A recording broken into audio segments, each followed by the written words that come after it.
Baik, Assalamualaikum warahmatullahi wabarakatuh. Oke, selamat datang Bapak Ibu semuanya. Eh, dalam ini adalah acara baru yang saya gagas, yakni interactive talk atau ya lebih sederhananya adalah tanya jawab, khususnya bagi Bapak Ibu di sini yang sudah pernah menjadi peserta brevet di Bicara Pajak ataupun yang saat ini sedang berlangsung ya, karena saat ini juga sudah sekitar 6 angkatan dari angkatan 1 sampai angkatan ke-6. Saya lupa angkatan 1 itu mulai mulai tahun berapa, kalau nggak salah pada saat masih saat pandemi ya, seperti itu. Kemudian saat ini sedang berlangsung angkatan ke-6 dan em, sekali lagi saya ucapkan terima kasih kepada Bapak Ibu yang turut hadir hari ini dan juga menjadi peserta selama pelatihan ya. Sekali lagi saya juga mohon maaf kalau selama dalam pelatihan kemarin ada apa mungkin ada hal yang kurang berkenan atau misalkan ada pengajar atau mungkin saya pribadi yang mungkin kurang kurang bisa membawakan dengan baik. Saya mohon maaf mewakili semuanya dan mumpung masih belum jauh dari suasana Lebaran ya, walaupun udah 1 bulan lewat awalnya, saya juga mohon maaf lahir dan batin. Semoga dibukakan segala pintu maaf dari Bapak Ibu semua. Dan ya, kita mulai saja acara malam hari ini ya. Rencananya insya Allah untuk acara interaktif talk ini atau ya tanya jawab ini nanti akan saya selenggarakan paling tidak 1 bulan sekali sambil reunian seperti ini ya gitu. Jadi para alumni, jadi khusus untuk para peserta dan juga alumni di Bicara Pajak seperti itu. Oke. Em, Sederhananya mungkin ya silakan. Jadi ya kita ngobrol-ngobrol aja kurang lebih selama sejam gitu. Jadi silakan apabila ada pertanyaan boleh raise hand dulu, boleh via chat juga silakan gitu. Oke, mungkin siapa dulu yang kira-kira ingin bertanya, Bapak Ibu? Ada Pak Heri, ada Ibu Maharani. Oh, dari Ibu Maharani dulu, silakan. Malam Pak Paris, Malam apa Ibu. kabar? Ya, sehat Bu. Sehat, teman-teman juga sehat semua ya. Ya.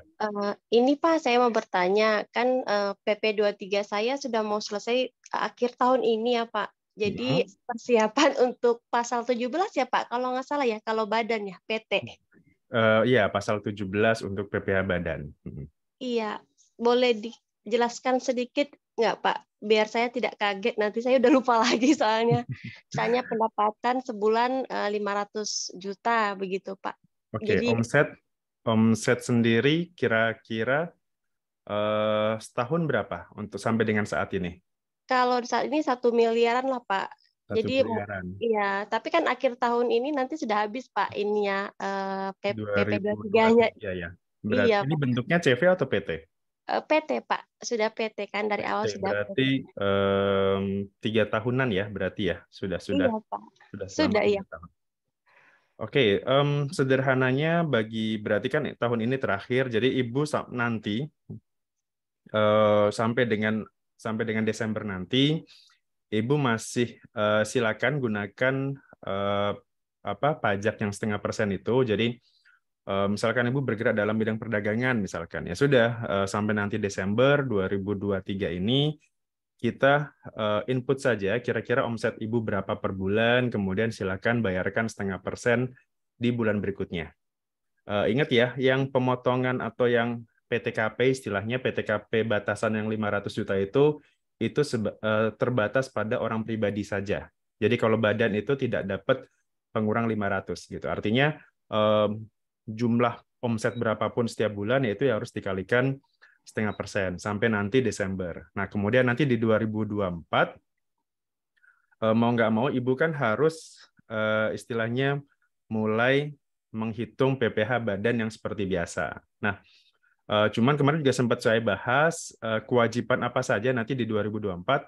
Sebenarnya kalau di 2024 yang dihilangkan berarti hanya di switch aja. Yang biasa kita bayarkan itu adalah PP 23,5%. Di 2024 itu nanti kita akan bayarkan pasal 25. Tapi ada catatan, bagi yang masa transisi dari misalkan berarti kan ibu ini masa transisi nih tahun depan gitu ya, dari Iya. 2003 ke 2024 gitu. Itu ada masa transisi, maka untuk angsuran PPh pasal 25-nya itu dianggap sebagai wajib pajak baru, yang mana kalau dia wajib pajak baru berarti angsuran PPh pasal 25-nya adalah 0 gitu. Jadi kewajiban ibu nanti di 2024 setiap bulannya ya sebatas misalkan PPh pasal 21 kalau ada pemotongan karyawan, kemudian PPN kalau ibu PKP, kemudian pot-pot lainnya gitu ya, misalkan pasal 23 atau 4 ayat 2 terkait dengan pemotongan pajak gitu. Tapi dari sisi kalau kita store sendiri untuk pasal 25-nya sendiri sebenarnya boleh 0.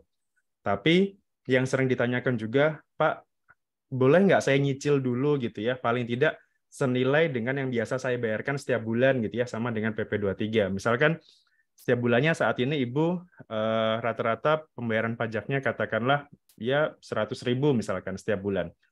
Boleh nggak Pak, saya cicil dulu, kira-kira saya bayar 100.000 gitu ya per bulan. Secara aturan tidak ada masalah gitu. Jadi Ibu misalkan nanti di 2024 Januari katakanlah sampai nanti Desember Ibu membayar PPh pasal 25, jangka waktunya sama tanggal 15 bulan berikutnya juga. Cuman ketika kita sudah harus bayar PPh pasal 25, yang harus diperhatikan adalah kita tidak boleh merubah angkanya itu dengan tanpa adanya persetujuan dari DJP. Misalkan kalau kita apa namanya kita oke bayar 100.000 gitu ya, nggak bisa misalkan bulan depannya tiba-tiba berubah menjadi 50, berubah menjadi misalkan 75 gitu ya. Utamanya kalau turun ya, kalau naik mungkin DJP mungkin nggak masalah, tapi yang jelas kalau bisa ya stabil gitu ya, 100.000 setiap bulan dan jangan sampai telat karena di PPh pasal 25 itu bisa menjadi hak dan kewajiban gitu. Jadi hak ibu untuk mengangsur, jadi biar ketika nanti di 2025 ya berarti ya laporan pajak 2025-nya nanti nggak kaget gitu kok tiba-tiba bayar pajaknya besar gitu. Karena simulasinya kemarin kalau ibu PP katakanlah di sini ya, misalkan saya simulasikan omset katakanlah tadi Ibu Maharani misalkan 1 miliar ya Iya, omsetnya. Pak. Oke, saya simulasikan aja.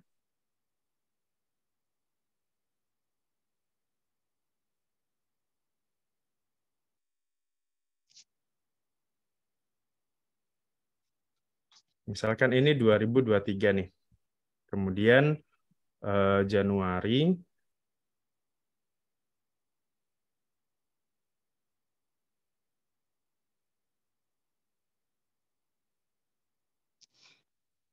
oke. Terus ini omsetnya. Misalkan tadi 1 miliar ya, berarti asumsi ya katakanlah per bulan 100 juta ya. Iya, Pak.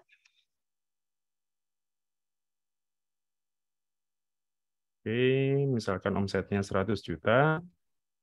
Nah, berarti kan tarif pajaknya UMKM itu kan masih 0,5 persen. Artinya yang harus Ibu bayarkan setiap bulan adalah 100 juta dikalikan 0,5%, ya, artinya 500.000 di sini. Maka di sini pajaknya totalnya adalah berarti sekitar berapa? 500.000 kali 12 itu berarti 6 juta ya di sini. Kalau ini 1,2 miliar. Nah, ini adalah gambaran pajak Ibu kurang lebih selama 2023 nanti. Nah, misalkan sekarang di 2024 kan asumsi sama ya Ibu ya. Omsetnya katakanlah masih sama misalkan. Omset Ibu misalkan katakanlah masih 1,2 gitu ya. Nah, bedanya adalah nanti itu pajaknya dari laba. Ini kan dari bruto ya. Mau laba berapapun kita nggak lihat itu. Nanti di 2024 Ibu itu dari laba. Misalkan biaya katakanlah 90%-nya gitu ya, misalkan.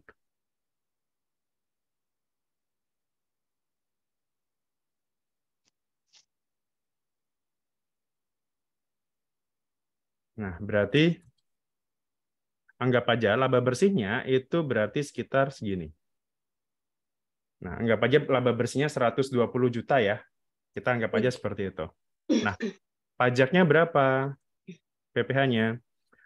Untuk PPh yang omsetnya masih di bawah 4,8 itu menggunakan tarif setengah dari tarif yang seharusnya.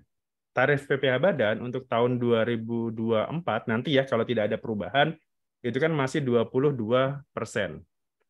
Tapi kalau omsetnya di bawah 4,8 miliar, dia akan mendapatkan tarif 11%. Gitu. Artinya dia dapat kortingan 50%-nya. Nah, berarti pajaknya berapa untuk 2024 ini? Maka 120 juta ini kita kalikan segini.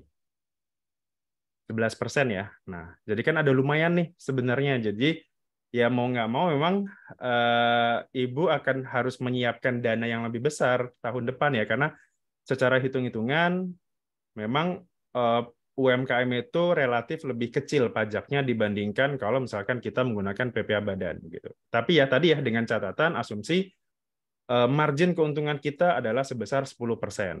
Kalau misalkan marginnya kurang dari itu, ya otomatis pajaknya akan jauh lebih besar. Akan jauh lebih kecil. Gitu. Jadi apa ya? Yaitu persiapan Ibu ya. Nah, untuk pasal 24, untuk PPh pasal 25-nya selama tahun 2024 tadi ya boleh dinolkan. Gitu. Artinya nanti berarti ini kita bayarnya di 2025. Kenapa? Karena kan balik lagi ya ke aturan PPh badan. PPh badan itu dilaporkan 4 bulan setelah tahun pajaknya berakhir. Jadi 2024 artinya kan baru dilaporkan, baru distorkannya nanti 2025. Artinya Ibu harus siap-siap nih nabung gitu ya sebesar kurang lebih 13.200.000 ini. Kalau tadi ya dengan catatan omset sekitar 1,2, kemudian laba bersihnya kira-kira sekitar 10%. Gitu. Jadi kurang lebih seperti itu, Ibu Marani. Oh, baik Pak. Jadi kalau pasal 25, kalau di tahun depan nggak pun saya bayar, boleh dan bayar pun lebih baik ya Pak, untuk mengurangi biaya Ya, nanti. untuk mengurangi beban ini ya, 13 juta ini, asumsi ya, gitu. Iya Pak. Tapi kalau pasal 21, karena kita kan karyawan, seperti saya bilang, cuman freelance ya Pak, itu harus dikenakan nggak saya harus lapor tiap bulan atau nggak apa-apa, yang penting akhir tahun nanti pas lapor SPT saya udah ada pelaporannya. Itu boleh nggak Pak kalau udah tidak ada PP23-nya? Oh, kalau itu nggak pengaruh. Jadi Oh, baik. jadi PPh pasal 21, PPN itu masih sama seperti biasa. Kalau di PPh pasal 21 sepanjang bulan itu ada karyawan yang dipotong pajak tetap harus bayar dan lapor. Oh, Jadi baik-baik nggak Pak. pengaruh di PPh dengan UMKM-nya tadi ya gitu. Iya Pak. Ini kemarin saya banyak dipotong pasal 23 Pak, padahal saya sudah keluarin perpunya. Jadi karena saya tidak mau dipanggil terus, saya akhirnya keep, jadi saya simpan. Oh, oke oke. Iya, makasih Pak Paris. Sama-sama Ibu Marani. Oke. Pertanyaan yang kedua, silakan raise hand terlebih dahulu. Barangkali siapa? Selamat datang ya. Di sini ada sekitar berapa ya? Ada 15, 12-an, 13-an orang ya. Berarti dari berbagai alumni di sini. Selamat datang Ibu Vero, Ibu Teresia, Ibu Seri. Mana lagi ya? Silakan, ada yang lain? Sambil ngobrol-ngobrol saja. Pak, nanya dong Pak. Silakan, Ibu Seri.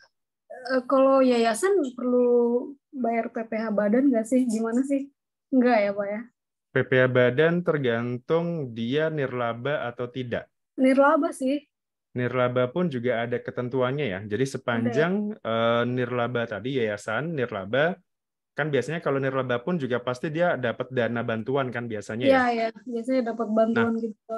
aturannya kalau dana bantuan itu tidak akan kena pajak kalau misalkan dana bantuan tadi, atau istilahnya sisa lebih ya, sisa lebih bantuan tadi itu digunakan untuk membangun sarana prasarana. Gitu. Jadi misalkan Ibu sebagai ketua yayasan gitu ya, misalkan ketua yayasan katakanlah Kanker Indonesia misalkan. Kemudian dapat nih bantuan gitu ya, dapat bantuan dari entah dari pemerintah, entah dari CSR misalkan gitu. Anggap aja bantuannya senilai 1 miliar misalkan. Nah, kemudian bantuan itu kan dipakai untuk operasional kan, sosialisasi, untuk honorarium dan segala macam gitu. Nah, misalkan di 2023 ini nanti masih ada sisa dari dana bantuan itu selama setahun itu, katakanlah masih tersisa 100 juta misalkan. Nah, 100 juta ini akan menjadi objek pajak, akan dikenakan pajak ketika 100 juta tadi tidak digunakan untuk tadi membangun sarana prasarana. Gitu. Maka itu dianggap sebagai bukan lagi nirlaba, tapi ya menjadi dianggap sebagai yayasan yang untuk laba seperti itu. Nah, ada ininya nggak Pak? Dasarnya gitu. Misalnya kita lihat di mana ya, di undang-undang apa gitu. Kalau misalnya ada saya sisa. lupa ada PMK-nya kalau nggak salah sekarang itu, nanti coba saya cek, cari kirimkan ya di grup angkatan. Cuman ini yang jelas tadi ya, misalkan katakanlah karena ada laporannya juga. Jadi pada saat kita lapor SPT tahunan itu ada lampiran yang harus diisi kalau nggak salah ya. Saya lupa di lampiran berapa khusus untuk yayasan nirlaba tadi. Jadi harus dijelaskan tuh. Misalkan 100 juta keuntungannya itu bukan keuntungan, sisa lebihnya tadi itu dipakai untuk misalkan pembangunan infrastruktur, misalkan katakanlah Ibu punya gedung yayasan, mungkin untuk renovasi, untuk pengadaan buku-buku misalkan seperti itu. Jadi sepanjang itu digunakan untuk pembangunan itu, maka itu tidak dikenakan pajak. Gitu. Cuman Taunya nanti gimana coba Pak? gimana? Taunya misalnya kan kita udah laporan nih tahun 2023 misalnya memang ada sisa balance yang saya 100 juta. Kan harusnya udah jadi objek pajak. Kalau misalnya kita ada harus ada ini nggak, misalnya dipropos bahwa 100 juta ini nanti 2024 sudah direncanakan untuk membangun apalah gitu misalkan itu, atau gimana Pak? Kan dia kan nggak tahu tuh, masih baru taunya setelah laporan keuangan 2023 sisanya 100 juta gitu. Oh ya, ini kalau nggak sebentar ya, nanti saya search dulu di aturannya itu. Kalau untuk jadi kita lapor dulu nih, misalkan ada sisa lebih 100 juta nih. Nah, itu nanti dalam jangka waktu seingat saya antara 3 sampai 4 tahun itu harus dipakai untuk membangun itu. Jadi dikasih berarti masih kesempatan. ada kesempatan. Iya, jadi dikasih kesempatan. Nah, nanti misalkan ternyata dari AR-nya gitu ya, mungkin menemukan data, loh ini laporannya kok dia punya yayasan nih tadi ya, dapat sisa lebih 100. Setelah divisit, setelah diteliti, loh kok bangunan itu nggak ada gitu. Atau laporan itu tuh nggak ada. Nah, itu maka nanti akan mau nggak mau dia harus pembetulan dan dia harus membayar pajak seperti biasa. Dan yayasan itu tidak bisa menggunakan PP23 ya, karena di aturannya sendiri yayasan itu tidak termasuk ke dalam badan yang boleh menggunakan PP23. Gitu. Jadi harus menggunakan pakai yang biasa. PPH biasa, PPH badan biasa. Yang 22% tadi tuh misal kayak 11 ya? 22% atau 11% ya, kalau di bawah 4,8. Padahal udah nggak profit juga, bisa dipajakin juga ya Pak ya? Gimana? Kan bukan profit kita. Iya, makanya bukan profit, tapi ya tadi, jadi kayak kalau sekarang itu kayak dividen lah. Dividen itu kan tidak lagi kena pajak, tapi harus diinvestasikan. Harus gitu. dipakai Ada lagi syarat ya, dan ketentuannya. supaya nggak kena pajak. Iya sih, dividen begitu ya. Baik Pak, makasih. Baik, sama-sama Ibu. Ada Ibu Teresia, silakan. Halo, malam Pak. Malam Ibu. Pak, mau tanya, kan misalnya perusahaan Cina, nah transfer uang kan sebenarnya mereka mau beli merek dagang di Indonesia. Cuma mereka nggak percaya kalau langsung transfer ke orang yang jual merek dagang. Jadi mereka misalnya lewat pribadi gitu, Pak. Uangnya ditransfer ke pribadi, misalnya ditransfer ke saya lah. Tapi dari perusahaan Cina itu kan terbitkan bukti potong sebesar 6% dipotongnya. Dari Terus sananya nanti, ya? iya, terus mereka ada bikin kontrak bahwa uang ini tuh untuk membeli merek dagang lewat kita, maksudnya lewat saya gitu. Terus nanti di tempat saya itu apa dianggap penghasilan semua, Pak? Oke, penggunaan merek dagangnya ini untuk dalam negeri atau luar negeri? Iya, mereka beli merek dagang buat usaha dalam negeri, buat dagang di Indonesia. Oke, jadi misalkan katakanlah berarti Ibu sebagai pemilik merek dagang di Indonesia ya? Bukan sih, saya cuma sebagai bantu mereka beli aja gitu. Misalkan gini, dari perusahaan Cina katakanlah ingin misalkan merek dagang di sini katakanlah KFC gitu ya, atau McD deh sekarang gitu. Katakanlah dia mau beli franchise McD gitu, tapi pembayarannya melalui Ibu gitu ya? Iya, mereka transfer uang ke saya, jadi dari saya baru transfer ke yang jual merek dagang itu. Tapi mereka ada terbitkan bukti dipotong 6% ke atas nama saya, Pak. Cuma mereka bikin kontrak bahwa uang itu tuh sebenarnya hanya untuk beli merek dagang. Oke, tapi kan Ibu habis itu akan dari uang tadi ya, dari uang yang diterima tadi, kan pasti dari akan uang. mengurus dokumen dan segala macamnya di dalam negeri ini kan ya? Iya, betul. Oke, nah berarti kalau menurut saya tadi yang pertama bukti potong yang dari China tadi bisa kita kategorikan sebagai penghasilan dari luar negeri gitu. Itu asumsi ya gitu. Kemudian setelah itu kan Ibu apa ya, istilahnya mengurus dokumen, perizinan segala macam ke sini kan gitu. Maka kalau menurut saya kan berarti Ibu sebagai pihak ketiganya di sini ya, sebagai perantara, jasa perantara kan berarti Iya, ya. benar. Iya, benar, Pak. Kalau sebagai jasa perantara sih sebenarnya ya kalau dari sisi pelaporan pajaknya ya kita anggap sebagai pekerja bebas seperti itu. Jadi ketika Cuma misalkan maksudnya dia bikin di bukti potongnya itu semua yang dia transfer loh, Pak. atas nama Ibu semua ya. Iya. Dia nggak mau misalkan langsung langsung ke misalkan ke perusahaan dalam negerinya tadi, atau paling Iya, dia tidak nggak menunjuk atau membuat percaya. perusahaan sendiri deh, nggak ya? Iya, dia udah langsung transfer ke tempat saya. Sedangkan awalnya kita nggak tahu, kita kan cuma bilangin bahwa ada merek dagang apa gitu kan.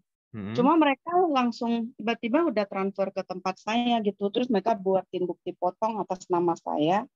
Dipotong di sananya 6%. 6% tarifnya ya. Itu Ibu bisa ini nggak? Bisa cek kira-kira atas bukti potong itu dikenakan atas jenis transaksi apa? Jasakah atau apa ya, sewa atau royalti atau apa gitu? Mereka tulisnya kayak itu penitipan buat beli merek dagang gitu, Pak. Jadi semacam jasa juga ya? Iya, berarti itu dianggap semua gitu, Pak. Apa yang nggak bisa gelondongan juga sih. Gini aja sih paling saran saya sih. Karena kan itu juga tidak bisa kita kreditkan itu kan mungkin bisa kita kreditkan kalau itu nanti sebagai pasal PPA 24 ya nanti ya. Cuman kalau dari sisi pelaporan pajaknya kalau bagi saya sih Ibu masuknya di jasa perantara ya. Jasa perantara berarti masuknya ke pekerjaan bebas, tinggal berarti penghasilan Ibu ya berasal dari bukan uang yang diberikan ya, tapi ya pasti kan dapat fee kan di situ kan? Misalnya lah dapat fee, tapi nggak sesuai dari nilai yang dikasih itu nggak masalah ya, Pak? Harusnya sih nggak masalah. Gitu. Misalnya Harusnya kan nggak masalah. Misalnya 1 M, saya tuh dikasih 100 juta. Nah, saya mengakuinya hanya 100 juta gitu, Pak. Iya, harusnya iya seperti itu. Itu nggak masalah ya, Pak, kalau misalnya kena periksa gitu. Saya jelasinnya Sepanjang Ibu bisa buktikan aliran dananya gitu ya, aliran arus kasnya, saya terima perusahaan dari sana, kemudian dari uang itu saya alirkan lagi, misalkan sementara saya cuma terima bersihnya, misalkan tadi ya, fee-nya sekitar 100, ya. Harusnya nggak masalah gitu. Oh gitu. Walaupun di bukti foto itu sebenarnya ke kita juga mungkin nggak bisa dipotong ya Pak, kan ke pribadi. Iya, bukti potong itu pun juga nanti arahnya ke PPA pasal 24, Bu, gitu. Cuman PPA pasal 24 itu kan gini, kita punya penghasilan di luar negeri, dipotong di luar negeri, kemudian dari penghasilan itu kita gabungkan dengan penghasilan kita yang ada di Indonesia. Nah, kita hitung nih persentasenya. PPA pasal 2 persentase penghasilan luar negeri kita kira-kira itu berapa dibandingkan dengan total seluruh penghasilan kita. Jadi baru nanti berarti yang 100 juta itu ya Pak? 100 iya, jadi kurang lebih 100 juta dibagi dengan Ibu misalkan punya penghasilan lain-lain nih di luar itu ya, misalkan itu. Iya tahu saya, maksudnya sama yang berapa, dalam negeri kan. Dipresentasikan kira-kira berapa. Nah, nanti dari nilai persentase tadi itu dibandingkan dengan bukti potong yang Ibu terima. Bukti potong yang saya terima di situ kan full Pak, 1 M. Iya, nah itu berarti ya jadi lebih banyak. Tidak bisa dikreditkan 1 miliar itu sih, tapi masih bisa jadi pengurang Ibu gitu. Oh, jadi pengurang. Tapi ya, kalau tapi saya harus pakai juga mengikuti. lebih bayar ya. Gimana? Kalau saya pakai itu kan nilainya gede dari sana 6%. Berarti tempat saya jadi lebih bayar ya? Iya, tapi saya kan nggak akan bisa dipakai sepenuhnya karena harusnya nggak bisa ya Pak. Iya, karena karakter PPA pasal 24 itu adalah diambil mana yang lebih kecil. Oh gitu. Iya, bukan yang lebih besar. Jadi misalkan Ibu tadi dipotong 1 miliar nih. Iya. Kemudian setelah dihitung-hitung persentasenya yang bisa dikreditkan Ibu mungkin hanya 10 juta misalkan. Nah, 10 juta itu yang diambil, bukan yang 1 miliar tadi gitu. Oh, yang benar-benar jadi hak saya aja gitu ya. Benar. Kira-kira seperti itu. Baik. Oke, Pak. Tapi nggak masalah ya asal kita bisa jelaskan ya, Pak. Iya, ya toh balik lagi kan ke secara umum ya self assessment lagi kan Ibu kan. Jadi Ibu mengakui berapa kira-kira dari jasa perantara tadi, kemudian tinggal dikalikan aja normanya berapa. Oh, baik Pak. Makasih ya, Pak. Sama-sama Ibu. Oke, ada pertanyaan yang ada di chat dari Ibu Monica. Pertanyaannya dari Ibu Monica, Pak, PP 23 dan PPA pasal 25 itu berbeda atau sama? PP 23 ya, bukan PPH 23 berarti ya, Ibu Monica ya? PP 23. Oke. PP 23 itu adalah aturannya. Jadi aturan PPH UMKM, kita biasanya sering sebutnya itu. PP 23 itu artinya adalah peraturan pemerintah nomor 23 tahun 2018. Ya 2008. Saya lupa lagi. 2018. Iya, Pak, dari 18. 19 ya. Oke, PP 23 adalah peraturan pemerintah 23 tahun 2018 yang menyatakan kurang lebih intinya adalah untuk wajib pajak badan ataupun orang pribadi dengan omset di bawah 4,8 miliar itu pajaknya adalah sebesar 0,5% dari omset tiap bulan. Kurang lebih seperti itu, UMKM. Kita sebutnya itu adalah pajak UMKM. Nah, PPA pasal 25 adalah kita bukan kebalikannya. Kalau kita tidak pakai PP UMKM tadi PP 23, maka kita bisa memilih untuk membayar pajak menggunakan PPA pasal 25 tadi. Gitu. Jadi contohnya seperti tadi ya Ibu Maharani. Ibu Maharani punya perusahaan nih selama 3 tahun. Ibu Maharani ini selama ini menggunakan PP 23 atau UMKM tadi. Di tahun keempat, karena sudah tidak bisa lagi menggunakan PP23, maka dia diharuskan menggunakan PPh badan seperti biasa. Nah, PPh pasal 25 adalah semacam angsuran. PPh badan itu secara umum PPh badan itu dibayarkannya sekali setahun. Tadi ya contoh di awal misalkan omset 1,2 miliar, laba bersihnya 120 juta, pajaknya itu adalah sekitar 13.200.000. Nah, 13.200.000 itu dibayarkannya sekali. Karena umumnya pajak PPh itu dibayarkannya setahun. Tapi kan kalau bagi kita sekali gitu ya, kan mungkin akan sangat berat ya. Kita harus bayar dalam satu hari, misalkan harus mengeluarkan uang sebesar 13.200.000. Sama seperti ini deh, misalkan Ibu Monica kredit kendaraan gitu ya, misalkan kredit motor deh misalkan. Kira-kira Ibu lebih milih mana, cash atau kredit?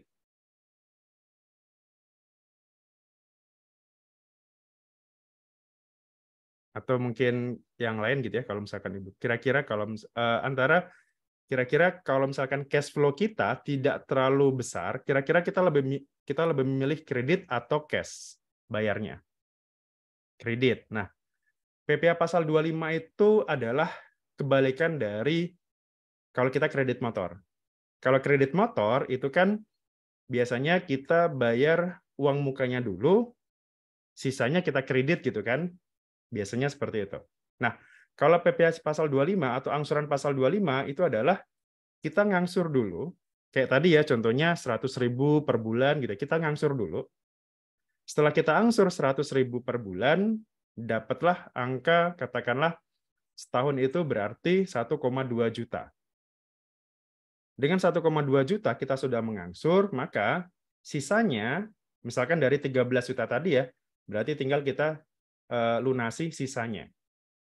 Gitu. Jadi itu adalah filosofi dari PPh pasal 25. Jadi kita mengangsur, jadi daripada saya harus bayar cash sebesar 13 juta sekaligus, kenapa nggak saya angsur aja setiap bulan gitu. Jadi biar nanti ketika mau lapor pajak tahunan, saya tidak perlu membayar sebesar itu. Gitu. Itu adalah filosofi dari PPh pasal 25. Jadi berbeda ya antara PP23 itu aturan tentang pajak UMKM, sementara kalau pasal 25 adalah angsuran supaya kita tidak terlalu bayar pajak di akhir tahun secara besar. Gitu. Jadi analoginya tadi ya, kalau kita kayak kredit kendaraan tadi, cuman dibalik aja. Kalau kredit kendaraan itu DP-nya dulu, kalau pajak itu ngangsur dulu baru dilunasi tahun berikutnya gitu.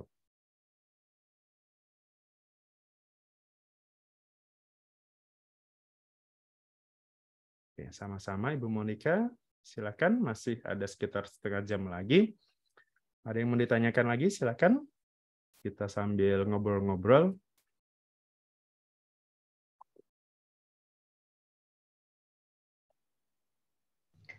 Malam Pak, izin tanya. Ya, malam Ibu Veronica. Gimana kabarnya Bu? Di Bali aman Bu? Iya, aman Pak, terima kasih. Wah, kemarin saya bulan apa itu saya ke Bali sama istri. Oh ya? Iya. Pas ini. Awal-awal tahun kalau nggak salah. Oh, awal tahun. Bulan Maret apa bulan Februari kalau nggak salah dulu. Oh iya Pak, udah mulai macet lagi Bali Pak. Iya, pas saya datang itu, wah kata sopir ininya, wah sekarang udah kayak sebelumnya Pak gitu. Udah makin ramai sekarang gitu katanya. Cuman Iya, itu sayangnya pas saya ke sana sering hujan, jadi ya kurang cerah lah langitnya gitu. Iya Ya, Pak. gimana Ibu? Iya Pak, untuk PPh pasal 25 itu wajib lah Pak, katakan 3 tahun sebelumnya katakan kita memakai tarif 0,5%. Lalu karena PP otomatis harus ke depannya harus memakai tarif ya Pak? Iya, 25. Iya, 25. Pertanyaannya Pak, bisakah kita tidak, misalkan di pada saat kita melaporkan SPT tahunan kita, lalu untuk penghitungan pajak tahun berikutnya kita tidak mencentang itu, kita anggap kita nggak mau nyicil. Apakah bisa atau memang wajib mencicil itu, Pak? Oke. Wajib PPh pasal 25 itu. Iya, ini setelah masa transisi ya, setelah masa transisi dari PPh final berarti Bu ya. Iya, benar Pak. Iya. Misalkan tadi kan kalau pertanyaannya nyambung berarti Bu Maharani tadi ya, misalkan 2023 UMKM, 2024 PPh Badan. Berarti untuk pasal 25-nya masih 0 gitu ya misalkan. Nah, yang jadi pertanyaan misalkan tadi 2025 sekarang di tahun 2025 kan otomatis omset sudah ada nih. Pajak juga sudah ada gitu, sudah dihitung tadi misalkan 13 juta. Nah, kalau secara aturan ketika perusahaan itu ada pajak terutangnya, maka dia diharuskan untuk mengangsur PPh pasal 25. Jadi sebenarnya memang tidak boleh untuk tidak mencentang atau tidak mengangsur PPh pasal 25 gitu. Nah, tinggal kita menyesuaikan saja karena PPh pasal 25 itu kan sebenarnya perkiraan ya. Perkiraan aja kira-kira saya bayar PPh pasal 25 biar tidak terlalu berat tadi ya, biar tidak terlalu berat untuk melunasinya di akhir tahun, itu kira-kira saya berapa sih gitu. Formula sederhananya adalah pajak terutangnya, yang pajak terutang setelah dikurangi dengan kredit pajak itu dibagi 12. Sederhananya seperti itu. Cuman kalau misalkan takut ternyata, oh Pak, takutnya nanti tahun depan omset saya turun gitu. Otomatis kan pasal 25 saya jadi berpengaruh gitu. Maka di SPT tahunan itu ada yang namanya penghitungan sendiri. Penghitungan sendiri itu artinya omset tahun lalu kemudian coba dikurangi dengan pendapatan-pendapatan yang kira-kira tahun depannya itu tidak ada lagi.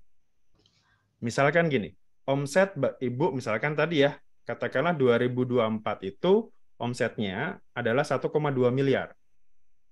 Di tahun 2025 kok sepertinya nggak mungkin ya kalau saya tetap di angka itu ya. Misalkan turun deh gitu. Nah, coba kurangkan dari 1,2 miliar tadi, kira-kira ada nggak pos-pos pendapatan yang kira-kira itu tidak secara rutin akan kita terima setiap tahunnya. Contoh, transaksi dengan misalkan proyek pemerintah gitu ya, kan mungkin tidak setiap tahun kita dapat pengadaan gitu, atau pendapatan penjualan aset misalkan, itu kan tidak semuanya aset itu kan tidak selalu kita jual tiap tahun gitu. Jadi coba dihitung ulang kira-kira berapa sih nominal PPh pasal 25 angsuran kita yang kira-kira kira-kira tidak terlalu besar tapi juga tidak terlalu kecil gitu. Cuman kalau tadi pertanyaannya apakah wajib? Wajib. Karena SPT kita menyatakan kurang bayar gitu ya. Kalau kurang bayar artinya ada pajak yang harus diangsur gitu, Bu. Berarti untuk penghitungan, melampirkan penghitungan sendiri, Pak ya. Nah, iya, di penghitungan sendiri itu sebaiknya dilampirkan berarti. Dalam melampirkan penghitungan sendiri ini, apakah ada aturannya atau saya boleh seperti yang tadi Pak Fahri sampaikan, saya rinci saja atau saya bisa langsung ini kan angka tidak pakai alasan gitu, langsung aja berapa yang mau saya cicil, begitu bisa ya Pak? Tetap harus ada angkanya sih, tetap harus ada. Jadi penghitungan sendiri itu kira-kira omset saya tahun ini dikurangi dengan pendapatan-pendapatan yang sekiranya tidak teratur. Nah, setelah itu dihitung lagi pajaknya berapa, kemudian tahu PPh terutangnya berapa, dikurangi dengan kredit pajak, kemudian setelah itu tinggal dibagi 12. Nah, ketemulah nanti PPh pasal 25. Sama aja, cuman ada yang bisa boleh dikurangkan Pak ya, tapi formulanya tetap sama ya Pak ya. Formulanya sama, cuman tinggal angka omsetnya itu di-adjust. Kira-kira kita mau turunin berapa biar pasal 25-nya kita nanti itu tidak terlalu besar, tapi juga tidak terlalu kecil. Gitu. Iya, Pak. Nah, satu lagi boleh, Pak ya? Silakan. Kalau misalnya perusahaannya dia punya 2 bidang usaha, yang satu konstruksi, yang satu tidak konstruksi katakan.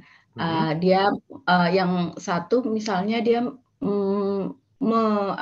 menyediakan perlengkapan yang dibutuhkan oleh kantor pemerintahan misalkan. Pengadaan gitu ya berarti ya? Ya pengadaan, ya pengadaan. Nah itu jadi pada akhir tahun berarti kan ada 2 jenis pajak, yang satu final, yang satu enggak final ya Pak ya? Iya. Lalu berarti ya sama, karena enggak final itu karena ada kurang bayar berarti dia ada PPh pasal 25 ya Pak ya? Gitu ya Pak? Benar. Benar seperti itu ya Pak ya? Iya. Meskipun yang pengadaannya ini jarang gitu loh Pak. Nah iya. untuk menghindari itu berarti bisa saya lakukan penghitungan sendiri berarti Pak ya. Tapi ya tahun depan karena tahun ini sudah kedung, saya nggak tahu Pak kalau boleh seperti itu. Iya Ibu. Jadi asumsi ya tadi misalkan satu perusahaan, yang satu konstruksi, yang satu pengadaan. Konstruksi kan itu sudah final. Nah sementara pengadaannya ini asumsi dia tidak bisa lagi pakai UMKM ya. Kalau UMKM ya udah itu 0,5%. Nah yang jelas perusahaan Ibu kan tetap harus buat laporan keuangan. Iya. Nah laporan keuangan itu berarti nanti harus di-split. Laporan keuangan konsolidasi, artinya laporan keuangan total omset Ibu, gabungan konstruksi dan pengadaan itu digabung berapa, labanya berapa sampai dengan laba. Kemudian Ibu buat juga laporan yang khusus finalnya saja. Jadi kira-kira omset dari konstruksi berapa, kemudian labanya mungkin berapa, kemudian atau dibalik ya, laporan keuangan komprehensif, kemudian laporan keuangan yang khusus untuk pengadaan barang tadi, nah sisanya berarti itu adalah konstruksi. Nah, nanti di konstruksi itu cukup dilaporkan di SPT yang lampiran berapa? Kalau badan itu lampiran 4 ya kalau nggak salah ya. Di lampiran 4, konstruksi, omset berapa dikalikan katakanlah tarif tahun ini misalkan konstruksi 1,75 misalkan gitu kalau kecil. Ketemu berapa? Nah, nanti di pengadaannya misalkan total omsetnya katakanlah Ibu 10 miliar misalkan. Dari 10 miliar tadi misalkan 8 miliarnya itu konstruksi. 2 miliarnya itu pengadaan misalkan. Nah, itu berarti nanti 2 miliar itu kemudian kita cari nih labanya berapa. Nah, itulah yang nanti akan jadi laba fiskal. Nah, laba fiskal itulah yang nanti akan kita ya hitung pajaknya berapa. Misalkan kita kalikan ya 11%, kemudian dikurangi dengan kredit pajak dan sebagainya. Ketemu nanti PPh kurang bayarnya berapa. Jadi tetap harus paling tidak tadi ya laporan keuangannya konsolidasi, laporan pengadaan dan laporan konstruksi gitu. Jadi biar tahu nih kira-kira laba fiskal kita dari pengadaan barang itu berapa. Oh, iya, baik Pak. Kemarin saya salah Pak, saya langsung hanya satu konsolidasi, lalu saya hanya dikoreksi fiskal. Tapi koreksi pas fiskalnya tapi hanya yang final saja berarti ya? Iya, hanya final dan beberapa yang ada kayak biaya sumbangan yang dari itu saya inikan koreksi. Kalau lebih bagus sih ya kira-kira sampai dengan ke laba fiskalnya, ke laba yang pengadaannya. Jadi kan biar lebih valid aja kan datanya. Oh, bisa pakai persentase, bisa apa. Kalau misalkan memang tidak bisa dipisah ya. Misalkan yang satu beli apa gitu ya. Ini buat pengadaan atau konstruksi ya. Kalau memang nggak bisa ya tadi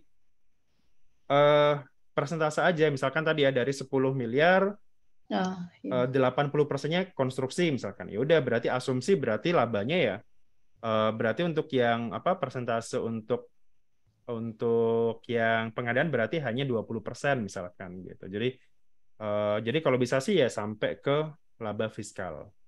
Oh ya Pak. Terima kasih banyak Pak Faris. Sama-sama Ibu. Oke, mungkin ada lagi terakhir mungkin silakan.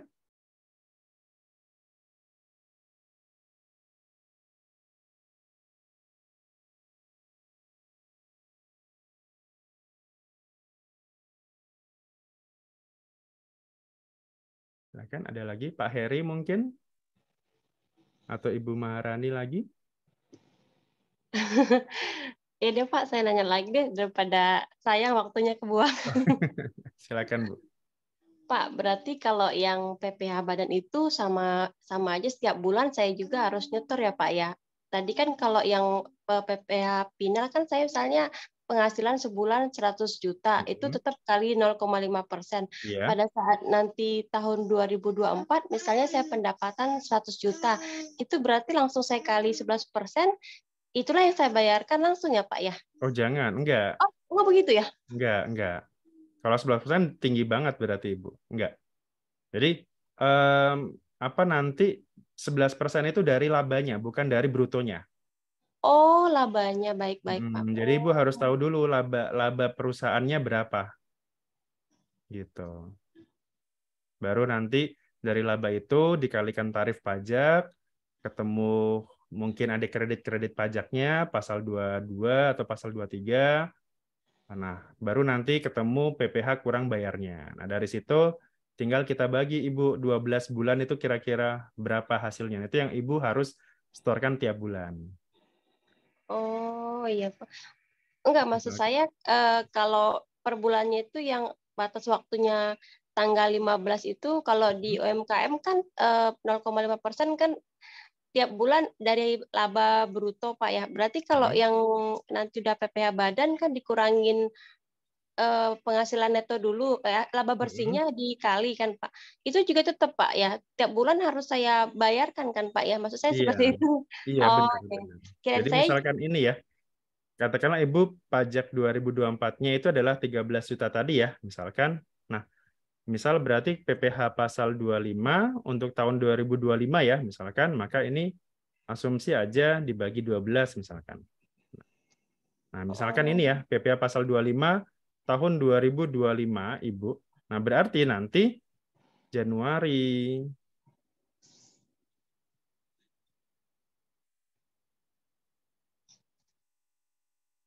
sampai dengan Desember ya. Nah, Ibu harus bayar nih. Jadi harus istilahnya nih ya, ini adalah PPh pasal 25 berarti. Jadi 1.100.000 atau tadi Pak, saya biar nanti saya takut gitu ya kalau saya angsur 1.100.000 kok rasanya terlalu besar ya. Nah, ini tinggal di-adjust saja. Jadi tadi ya untuk menghitung PPh pasal 25 itu kan dari katakanlah tadi ya omset tahun ini misalkan tadi ya omset tahun ini adalah omset tahun 2024 ya misalkan 1,2 di sini. Kemudian dikurangi dengan penghasilan yang sekiranya tidak teratur kayak tadi ya penjualan aset gitu ya. Anggap aja ada penjualan asetnya itu misalkan 300 juta misalkan. Nah, berarti kan real yang sekiranya rutin dikurangi adalah 900 juta.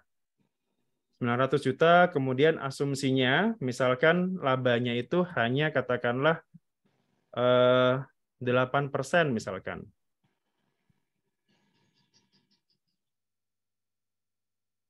Oke, 72 juta. Asumsi ya ini labanya, maka pajaknya berarti kita kalikan 11%. Oke. Nah, 7 juta ini adalah setahun. Kemudian dikurangi dengan misalkan ada kredit pajak ya, gitu. Ada kredit pajak PPh pasal 22 atau 23 misalkan gitu. Selama tahun 2024 kemarin katakanlah ada sekitar 2 juta misalkan. Karena dari mungkin rekanan pemerintah dan sebagainya. Maka ini adalah dasar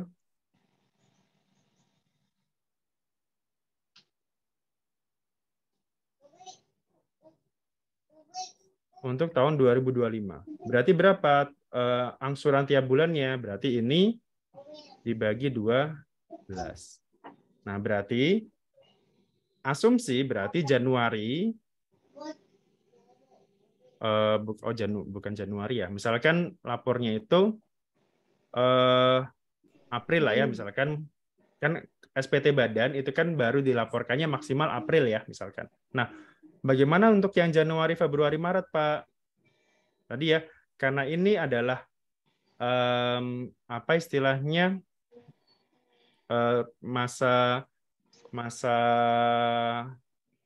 apa namanya transisi gitu ya, masa transisi, kan kita tidak perlu bayar PPh pasal 25. Jadi untuk tahun 2025 misalkan, untuk tahun 2025 katakanlah SPT 2024-nya itu baru masuk di bulan April misalkan.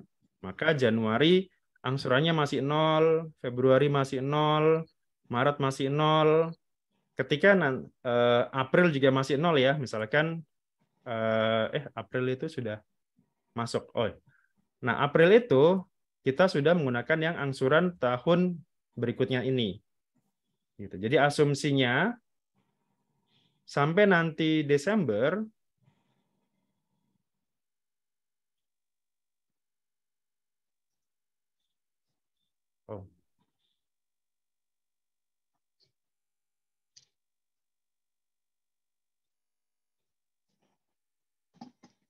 Nah, berarti asumsinya angsuran pasal 25-nya dari April, masa April sampai Desember adalah segini. Gitu. Itu yang Ibu harus bayarkan setiap bulan, jangan sampai kurang. Kenapa? Kalau sampai kurang atau tidak sama dengan ini, ada kemungkinan AR-nya nanti akan meng-STP PPh pasal 25. Karena dianggap tidak sesuai dengan penghitungan yang seharusnya. Seperti itu. Jadi nanti ada PPh STP atas pasal 25 tahun berjalan. Istilahnya gitu ya. Gitu. Oh, jadi kalau kita udah tidak ada PP 23 lagi, yang mesti kudu wajib itu pasal 25 ya Pak ya. Karena Benar. yang pajak final 0,5% kan setiap bulan saya bayar Pak. Saya pikir dulu 0,5% itu kan di akhir tahun, ternyata kan per bulan. Berarti setelah itu habis diganti sama pasal 25 ini yang kudu musti ya Pak ya. Maksud saya seperti itu. Jadi PPN masa musti dan pasal 25 musti itu yang kudu musti ya Pak ya. Itu maksud saya. Iya benar Bu. Jadi tinggal diganti aja. Gitu. Saya pikir tadi yang 13 juta itu per bulan. Saya bermikir dari tadi kok mahal banget begitu. Ini setahun, kalau ini setahun. Oh, baik ya. Makasih Pak, udah jelas saya Pak. Oke, kalau sudah. Pak. Ya, silakan Ibu Vero. Iya, tadi kan Bapak ada sampaikan bahwa bila kita kurang bayar, tidak sesuai dengan yang kita cantumkan di SPT tahunan untuk PPh pasal 25-nya, nanti kemungkinan AR-nya akan mengirimkan STP ya Pak ya. Nah, katakanlah kita kurang, tapi ternyata kan di tahun itu kita sudah artinya penghitungan sudah kita bayar gitu. Itu tetap timbul STP Pak atau gimana? Cepet-cepetan biasanya. Enggak ya? Oh, cepet-cepetan. Oh ya. Jadi sebelum misalkan AR-nya meng-STP, kalau Ibu sudah melunasi setahun penuh, ya nggak ada dasar lagi untuk menerbitkan STP. Yang penting dia tepat bayar nilai pajaknya itu Pak ya? Iya, gitu. Misalkan ini nih, misalkan Ibu katakanlah bulan ini nggak store nih, mana tadi ya? Nah, misalkan ini ya, katakanlah Agustus, September, Oktober Ibu nggak store misalkan. Tapi kemudian Ibu sudah lunasi di SPT tahunannya. Ya, ini selama biasanya sih nggak langsung diterbitkan ya sama AR-nya ya gitu. Jadi selang berapa bulan gitu ya. Atau kecuali kalau untuk AR KPP khusus sih mungkin cepat ya, tapi kalau AR mungkin Pratama itu mungkin nggak terlalu gitu. Jadi ya mereka nggak bisa ada dasar untuk menerbitkan STP karena ya udah dibayar kok ini pasal 29-nya gitu kan, kurang bayarnya udah dibayarkan. Jadi ya udah selesai gitu. Jadi sama kayak Ibu nggak ngangsur kredit motor 2 bulan, tapi kemudian Ibu sudah lunasi motornya. Kan si finance-nya kan nggak bisa nagih lagi. Wong saya udah lunas kok Pak gitu. Iya Pak. Pak, lagi satu Pak ya. Katakan kita bertransaksi dengan pemungut pemerintah. Nah, terus kan pemerintahan itu seringkali lalai tidak memberikan kita bukti pembayaran ya PPN. Nah, bila mana kita ada SP2DK kan ditanyakan untuk PPN itu. Nah, terus kan kita sampaikan bahwa oh ya, memang tidak diberikan. Nah, kami yang disuruh bayar dan PPh pasal 22-nya pun juga dia tidak berikan, kami disuruh bayar. Nah, pertanyaannya Pak, bisakah nanti misalkan ada lagi saya menjawab, loh itu kan tanggung jawabnya si tapi tanggung jawab renteng Pak ya, nggak, saya tetap salah ya Pak ya? Kalau aturan sekarang itu kewajiban pembayaran sudah dialihkan ke pemungut, Bu. Makanya sekarang kalau Ibu lihat, pembayarannya itu sudah bukan lagi NPWP-nya NPWP rekanan, tapi NPWP pemerintah. 902 yang kayak gitu ya Pak ya? Iya, itu sekarang sudah pakai NPWP rekanan pemerintah semua. Sudah pakai instansi pemerintah semua. Jadi, kalaupun misalkan ada kekurangan setor, yang dikejar itu bukan lagi si perusahaan, si rekanan, tapi si pemerintah tadi. Gitu. Nah, kalau saya Pak, prakteknya saya pernah Pak, saya yang dikejar. Memang sih tidak terlalu banyak ya, tapi berapa kan itu Bu? Berapa juta sih Pak? 10 sampai 10 juta. Tahun berapa kira-kira itu?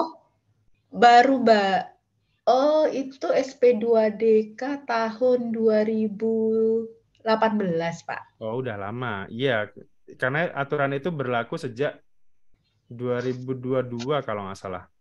Oh, kalau 2022 nantinya berarti sampai 2021 kalau ada yang ini berarti ya tetap saya yang harus bayar Pak ya kalau ada ya, kecuali Ibu bisa nagihkan ke pemerintah gitu. Biasanya sih ya hilang dia.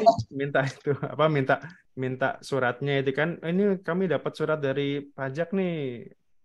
Ya paling nggak Ibu sebagai apa ya? Sebagai alat tagih lah. Mana katanya udah di store gitu kan. Oh iya, itu minta aja ke situ. Itu sering kok kadang-kadang misalkan kayak kita sudah DJP menerbitkan STP gitu ya, tapi yang diserahkan ke rekanan, tapi ya pakai uangnya si pemerintah, karena kan ya sebenarnya mereka yang salah gitu. Kenapa udah mereka kan uangnya di mereka gitu ya, kita nggak terima uang nih sebenarnya, PPN kan di mereka langsung gitu. Nah, kenapa kok nggak distorkan gitu? Makanya aturannya itu di instansi pemerintah sekarang itu billing segala macamnya itu sudah atas nama mereka semua gitu, tidak lagi atas nama si rekanan gitu. Jadi kita nggak bisa bayarkan ya. Kadang mereka kan gitu Pak. Ya kita yang ngalah, kita yang bayarkan, kita yang setorkan. Terus kan mereka yang pungut ya. Iya, harusnya memang mereka gitu. Makanya billingnya sudah atas nama mereka gitu. Tapi kalau untuk yang lama-lama, ya memang ya pertama tadi kalau bisa ya itu minta gitu ke pemerintah mana. Cuman kan kadang-kadang kalau data lama kan mungkin mereka udah berserakan gitu ya. Gitu itu susah ngerjainnya. Cuman ya udah mau nggak mau ya memang itu resikonya gitu harus di stop. Mereka kayak punya aturan pajak sendiri Pak kalau bendaharawan itu. Karena mereka juga sering gonta-ganti sih Bu. Jadi itu kendalanya juga sih. Jadi kurang dari setahun kadang-kadang bendaharanya ganti gitu ya. Jadi harus ngajarin lagi. Itu kadang-kadang susahnya di situ. Iya Pak, ya. Dan kalau PPh pasal 23 misalnya, kalau kita misalkan yang menjadi tanggung jawab pemungut itu misalkan pihak yang lain, ketika misalkan kita dimintai data atau minta penjelasan, misalkan kita belum dipotong, berarti kan kita nggak wajib untuk membayar PPh pasal 23 tersebut ya Pak ya? Kan karena itu kan tugasnya si lawan transaksi kita, katakan. Iya, untuk memotong gitu. Karena kan Ibu kan misalkan Ibu sebagai pemberi jasanya ya gitu. Pemberi jasa, Ibu sudah mengerjakan, Ibu dapat uang, loh kok saya nggak dipotong pajak ya? Gitu. Ya bagusnya sih ya kalau bisa sih ya ini ya istilahnya saling menasihati lah gitu. Pak, ini tolong dong saya diterbitkan, saya dipotong pajak pasal 23 gitu ya. Kenapa? Karena biar itu bisa saya kreditkan gitu. Karena itu hak Ibu kan untuk mengkreditkan itu gitu. Nah, kemudian untuk tanggung jawab misalkan kalau ternyata nggak dipotong ya si rekanan tadi, kenapa kok kamu nggak potong? Kamu yang punya uang kok gitu. Jadi nanti misalkan ketika ada SP2DK segala macam, yang dikejar adalah si pemotongnya tadi gitu. Kamu punya biaya sewa segini, kok kamu nggak motong PPh pasal 23 misalkan gitu. Ya kecuali tadi ya misalkan udah dapat SP2DK, ternyata si rekanan tadi, Bu, ini dulu kami nggak potong pajak gitu, boleh nggak Bu ya saya potong lagi gitu ya misalkan gitu. Itu bisa aja, tapi ya secara ketentuan yang jadi apa ya, yang jadi nanti yang akan dikejar adalah si pemotongnya harusnya. Kita nggak dipotong, nggak akan mungkin diinikan ya Pak ya, Kejar-kejar disuruh gitu. ya. Ya kecuali si rekanannya mau istilahnya motong ulang gitu ya. Bu, ini dulu nggak lupa dipotong pajak Bu, saya potong ya Bu ya gitu. Tapi kan uangnya udah entah kemana kan. Ya, ya Pak. Ya, terima kasih Pak. Sama-sama Ibu. Oke, terakhir dari Ibu Monica, pasal 25 yang tidak dibayarkan tiap bulan kena denda tidak ya walaupun sudah dilunasi. Paling denda kalau dilunasi sih paling denda keterlambatan lapor saja Bu gitu. Karena tadi ya pasal 25 itu aturannya adalah harus setor setiap tanggal 15 bulan berikutnya. Misalkan gini tadi, katakanlah sekarang masa April misalkan. Masa April harusnya kan sudah distorkannya tanggal 15 Mei kemarin. 500.000 gitu misalkan. Nah, kemudian Ibu baru setorkannya hari ini 500.000 gitu. Maka itu nanti akan kena denda atau bunga keterlambatan setor. Gitu. Keterlambatan setor itu pakai suku bunga kalikan 1 bulan kali 500.000 dan sebagainya. Intinya tetap ada sanksi namanya terlambat setor di situ walaupun sudah dilunasi. Makanya sebaiknya ya tadi dilunasi setiap bulan sebelum tanggal 15 gitu. Oke, barangkali itu ya kurang lebih 1 jam. Terima kasih Bapak Ibu yang sudah join ya, kayak halal bihalal gitulah ya. Biar masih ada suasana lebarannya gitu. Sekali lagi saya terima kasih.